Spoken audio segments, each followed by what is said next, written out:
Hey everyone, Mherex here, bringing you another video. This is going to be on Braun Strowman Monster Bomb. This is my Braun, we're on my account. So I did get the Rainbow Crossfire plate, and I made a Yeet Maker out of it, except I did it with it's a Crossfire Maker.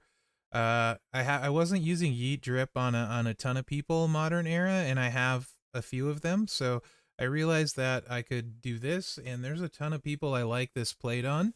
Um, or this, yeah, this plate. So I made this strap combo on my modern era that works on anyone, and I'll be using it on a bunch of different people. There's a bunch of people I love this strap combination setup. So we have the anniversary plate. Whenever you make 8 or more crossbreak gems, make 8 random gems into multiply gems of strength 8. And then the anniversary, or the rainbow crossfire, make 4 cross breaks, increase all your gem damage by 500%. If you've watched me for a while, Braun Strowman was probably my favorite powerhouse in the game for close to a year, at least. I've enjoyed using him a ton over the course of the time. He was one of the best chases that came out when he came out, and I just used him forever. He's got like a stun lock thing he can do. He's got the gem buff, blow up the board sort of thing. Anyway, we're gonna use the 2 moves, the Beal. 199k damage, choose 8 gems to make into cross breaks.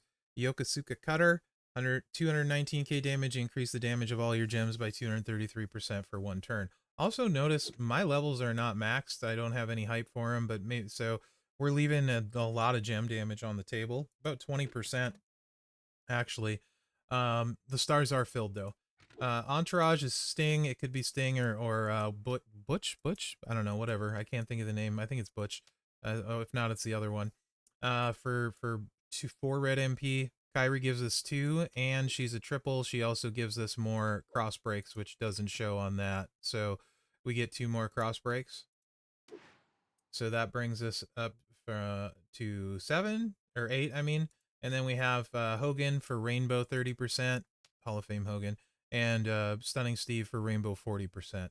So since we don't know what color gems we're gonna get with this, right? We're just blowing up the board. We're getting multiply gems. Now you could potentially also, in place of this, use a zombie in place of Hogan here. I'm not really sure how much difference that would make, as this is just the first one I tried, and I rather like the damage. So I haven't fully experimented. You could try with a zombie and see how it works for you. So what you want to do in a case like this is you for sure want to cover up the loot boxes, because you do not want to multiply on the loot boxes. So this works great that we have a 3 match. You also have an extra gem to put out too, to cover one up potentially, right? And now you can see we got decent multiplies because there's no loot boxes to land on. We hit the buff, and the one red one we have is 14 million, right?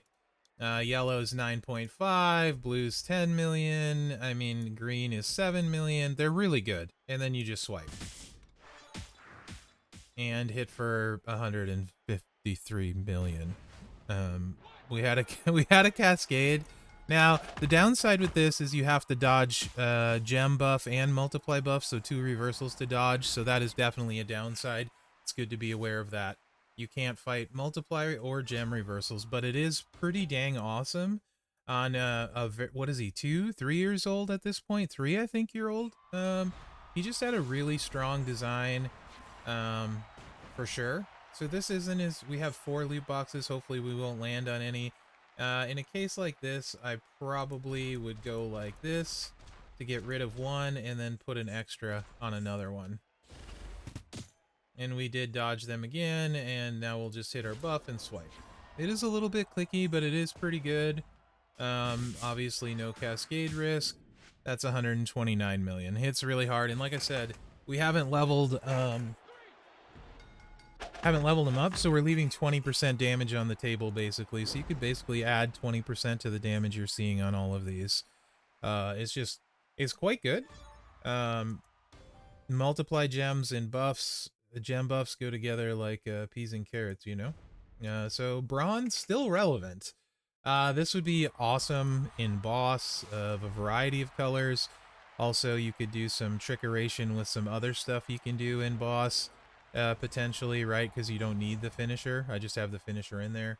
So ideally we would take top row if we could, or this one is perfect, right? See how we're doing this to avoid loot boxes, right? So we know we're not going to get any. We got 2 reds, so this should be spicy. No cascade though. It's only 126 million only, right? So it's just really, really good. Yeah, this plate, this ultimate plate is so many people it's good on. To be honest, I think it's way better than the snowfall. There's just a ton of good cross break people that have like gem buff or multiply gems to go with it. So when you get a chance to get the rainbow one, definitely get it. The color ones, even they only had 300%, but they're still really good. I mean, we got Beck's cross break build. You got Stephanie Vicaire. I mean, tons of new people, right? There's so many. I'm a big fan of this plate. Big fan of the color combination. Smash is a new one that also can use it. So as these come around, I would put a high priority on getting this plate, in particular the rainbow one, and also keep an eye out for the anniversary one because they combo quite nicely together. Let me know what you think in the comments. I think it's awesome to see Braun back to being relevant, like very relevant potentially. So yeah, let me know what you think, and remember to like, subscribe, and share because that really helps me out. Other than that, guys, thanks for watching. Good luck out there. Love me some Monster Bone. Heck yeah.